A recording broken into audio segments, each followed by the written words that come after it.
Reserve list continues to rise. We're going to talk about it. When will it end? Is it anytime soon, or is it going to continue going up?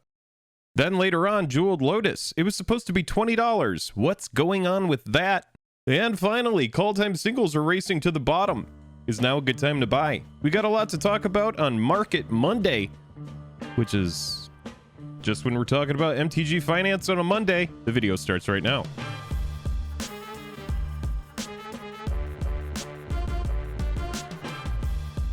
Special thanks to our Patreon supporters who power our channel. Check out our Patreon for monthly giveaways, exclusive content, and even a starring role in our fan fight series. Link in the description below. Jake, I bought all of these Kaldheim cards at premium prices, and now the set's out and they're starting to tank. Don't worry, you sweet honey badger. We're going to get down to the bottom of it. We're going to talk about why. Hello and welcome to the day. Thank you for spending your time with us. I'm Jake. Welcome back to another episode of Jake and Joel Are Magic. We're delving into the reserve list today, and then we're going to talk about one of these cards that came out in Commander Legends, Jeweled Lotus. It was supposed to be $20. I hired a private investigator to find out what's going on with that price. And then finally, Kaldheim singles are bottoming out. Is now a good time to buy them, or are they going to go lower? We're getting into all of that. If you like these episodes where we talk about MTG Finance, I implore you, click like and subscribe. It's the best way to support the channel with just a click of a button.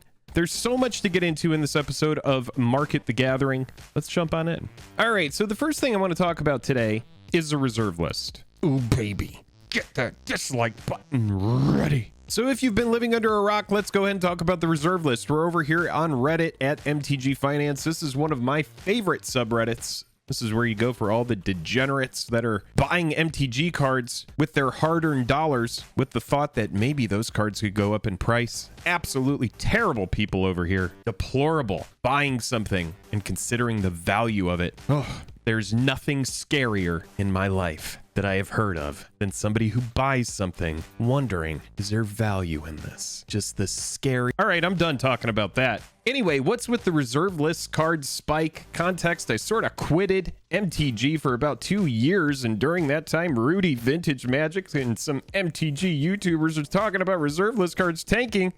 And when I returned just a few days, it's a different story already. Some of the cards I was about to buy spiked really hard. Survival of the Fittest, Earthcraft, etc., etc. What happened? LOL, because at the moment I'm thinking it's just a bubble due to the pandemic, or it's here to stay, question mark. I don't know if I have to swallow the bitter pill and buy now or wait for the bubble to burst. All right, well, I'm going to give you my opinion on it. We're going to talk about a couple of the conversations here. There is no bubble. If you didn't get in 4 years ago, you're screwed. I kind of agree. I kind of disagree. If you didn't get in today in 4 years, you are screwed. It's really hard to figure out what people are talking about over here. Let's get into this.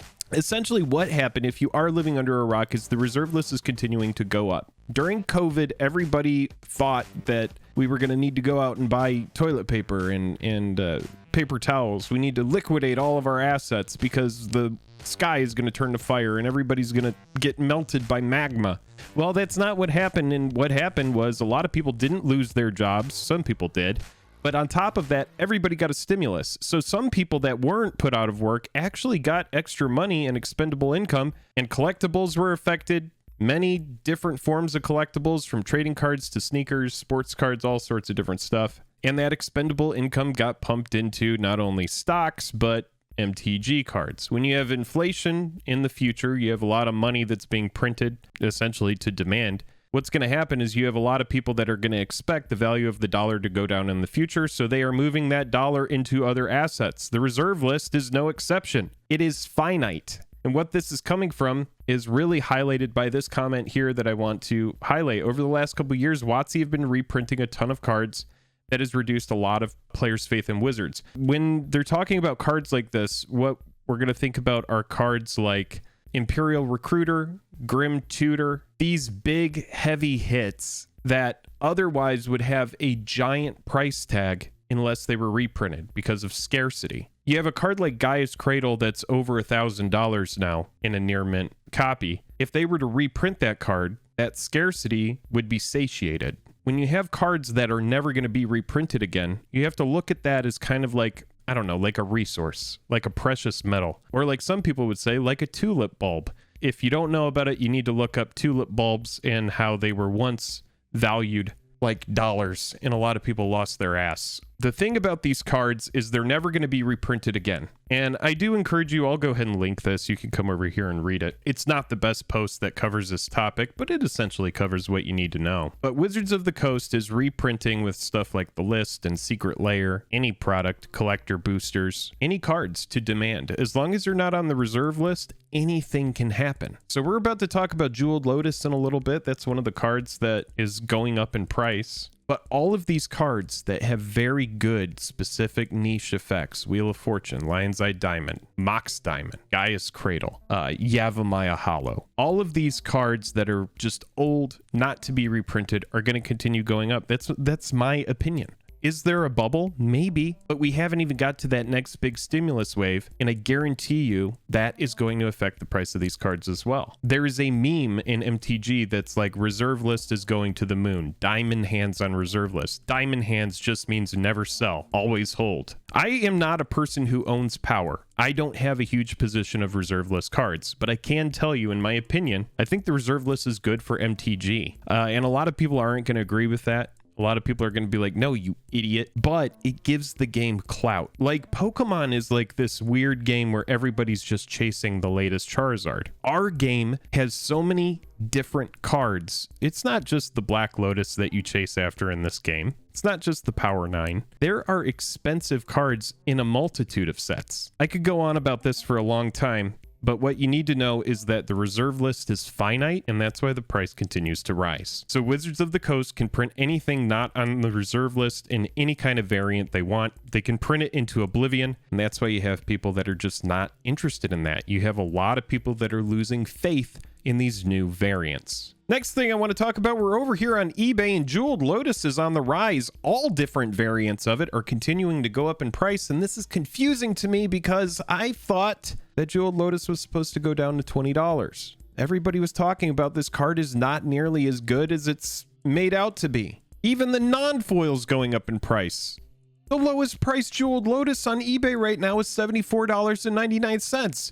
What gives? It was supposed to be $20, and I'm not finding it for that. And so I did what anybody who does good due diligence would do, and I hired a private investigator to find out what's going on with the Jeweled Lotus price. This is an email chain with one of the best private investigators in my area, and I said to him, Jeweled Lotus for $20? Question mark. They were saying this would happen. What have you heard? To which they reply, who is this? Jake, I hired you to find the $20 Jeweled Lotus. Everyone in MTG was saying Jeweled Lotus would go to $20. To which the private investigator said, yeah, I don't know. Well, eBay says it's like 75. Did you find any for 20?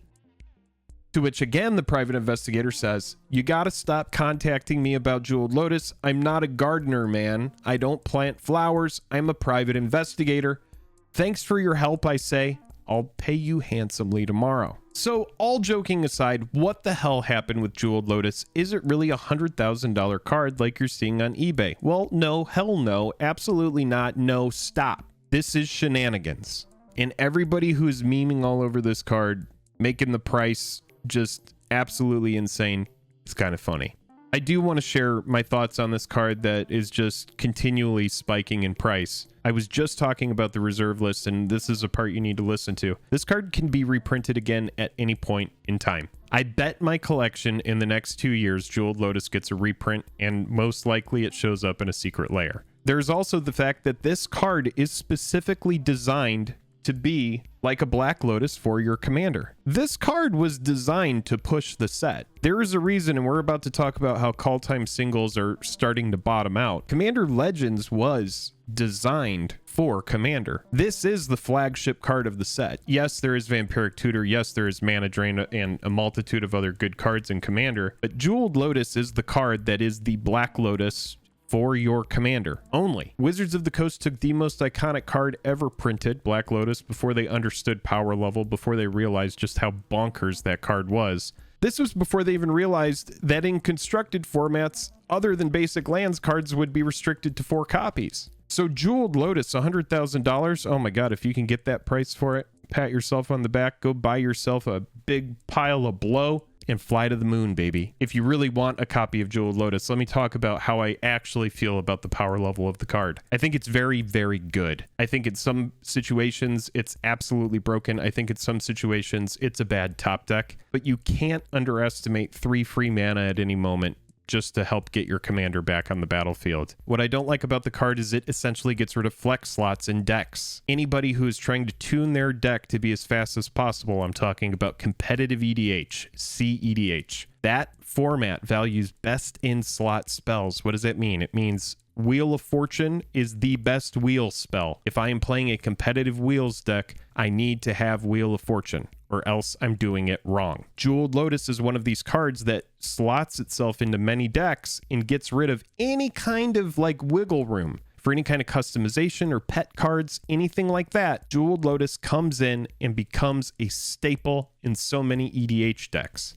So these flex slots diminish more and more. Say Wizards of the Coast were to print a Moxen, for example, a set of all of them, one of each color. It can only be used for your commander. Now, all of a sudden, you have all of these people that are like, well, I have to run the zero-cost Moxen that was printed for commander, just like you have to run the zero-cost Jeweled Lotus that's like the Black Lotus for your commander. If that makes sense, you'll see just why this card is so expensive, because it is absolutely worth the hype. You had a lot of people that were saying, no, the card's going to go to $20, like I was memeing on in the beginning, and that just didn't happen. And I never thought Jeweled Lotus would go to $20. I was trying to buy the foils when they were super cheap. Do I think you need to go balls to the wall, buy a bunch of Jeweled Lotus, and then hope for the price to go up? I think maybe in the short term there's money to be made, but in the long term I think you're going to get burned, because Jeweled Lotus is not reserve list. It is not finite. It most likely won't show up in a cycle of commander decks, because whichever deck has the Jeweled Lotus is going to be the most overvalued deck. So I would expect this card to pop up in either a Secret Lair or